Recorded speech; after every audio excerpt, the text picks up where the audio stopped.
Teman-teman, saat teduh kita pagi ini semakin seru. Ya, bagaimana tidak?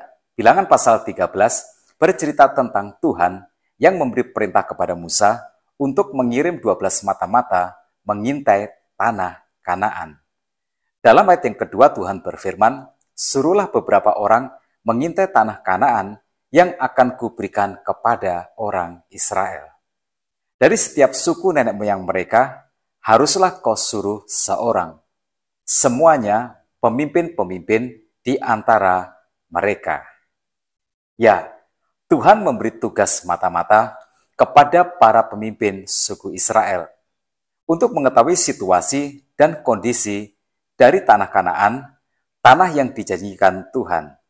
Nah, Tuhan sedang mengajar umatnya untuk berperang. Tetapi ketika mereka kembali, kabar yang mereka bawa tidak hanya kabar baik, tetapi juga kabar buruk. Kabar baiknya adalah tanah Kanaan adalah negeri yang subur. Seperti yang mereka katakan dalam ayat yang ke-27, "Kami sudah masuk ke negeri kemana kau suruh kami, dan memang negeri itu berlimpah-limpah susu dan madunya, dan inilah hasilnya." Ya, apa yang Tuhan janjikan adalah sesuatu yang terbaik. Rencana Tuhan selalu indah. Tuhan tidak pernah setengah-setengah memberkati umatnya. Tetapi ternyata para pengintai ini juga membawa kabar buruk.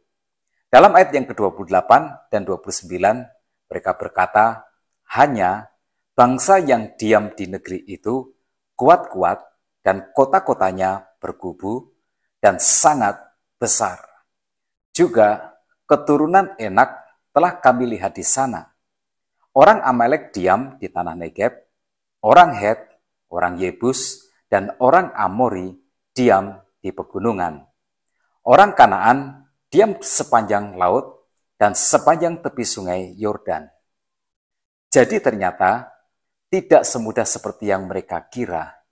Ada halangan, ada penduduk setempat yang pasti tidak akan tinggal diam, yang pasti akan mempertahankan setiap jengkal tanah mereka. Ini akan menjadi peperangan yang sangat luar biasa. Mata-mata ini merasa bahwa tidak mungkin mereka akan menang. Dalam hidup ini, tidak ada sukses yang gratis. Tidak ada piala tanpa keringat dan air mata. Dalam hidup ini, kita harus belajar mengerti bahwa sukses itu adalah pilihan. Pilihan untuk diperjuangkan. Kita tidak bisa menukar sukses hanya dengan melipat tangan sambil berharap-harap bahwa semuanya itu akan menjadi milik kita. Kita harus menyingsingkan lengan kita harus berjuang, bahkan berjuang habis-habisan. Tak boleh ada kebimbangan, tak boleh ada keraguan.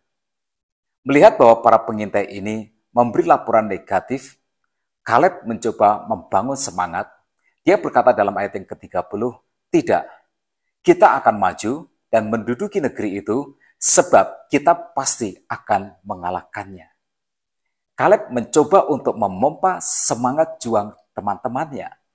Sukses itu harus dimulai dari keyakinan, harus dimulai dari semangat, harus dimulai dengan tekad yang kuat. Tetapi ternyata 10 pengintai lainnya sudah dikuasai oleh ketakutan. Pada kesempatan saat teduh ini, ada baiknya kita belajar tentang ketakutan. Yang pertama, ketakutan itu soal mental, bukan tentang kenyataan. Dalam ayat yang ke-31, orang-orang yang takut ini berkata, "Kita tidak dapat maju menyerang bangsa itu karena mereka lebih kuat daripada kita." Peperangan belum lagi dimulai, tetapi mereka sudah merasa pasti akan kalah. Ini namanya kalah sebelum berperang. Yang kedua, ketakutan itu bersifat irasional, tidak masuk akal. Dalam ayat yang ke-32, mereka berkata, "Negeri yang telah kami lalui untuk diintai adalah suatu negeri yang memakan penduduknya." Ini sangat tidak masuk akal. Jika suatu negeri benar memakan penduduknya, maka negeri itu tidak mungkin akan eksis sebagai sebuah negeri.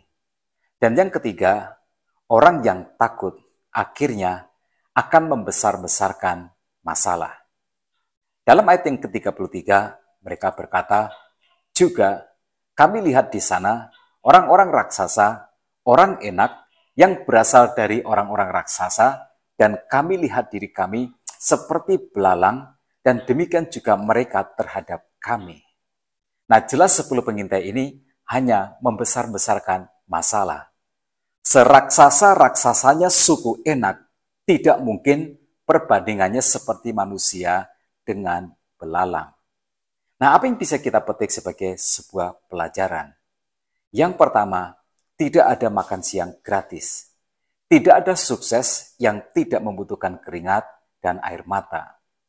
Maka risiko adalah bagian yang tidak akan bisa dielakkan di dalam perjuangan ini. Yang kedua, yang diserang oleh ketakutan adalah khayalan, imajinasi kita. Sehingga imajinasi kita akan dipenuhi dengan gambaran-gambaran yang buruk, tetapi sebaliknya keyakinan membangkitkan semangat, menciptakan gambaran-gambaran yang indah di imajinasi kita, dan keyakinan melipat gandakan energi kita untuk berjuang. Nah teman-teman, belajar dari kisah ini, yuk mari kita bangun iman, kita bangun keyakinan. Jangan kalah oleh ketakutan, tetapi kalahkanlah ketakutan dengan iman kepada Tuhan. Nah, tetap semangat dalam kehidupan. Tuhan Yesus memberkati kita semua.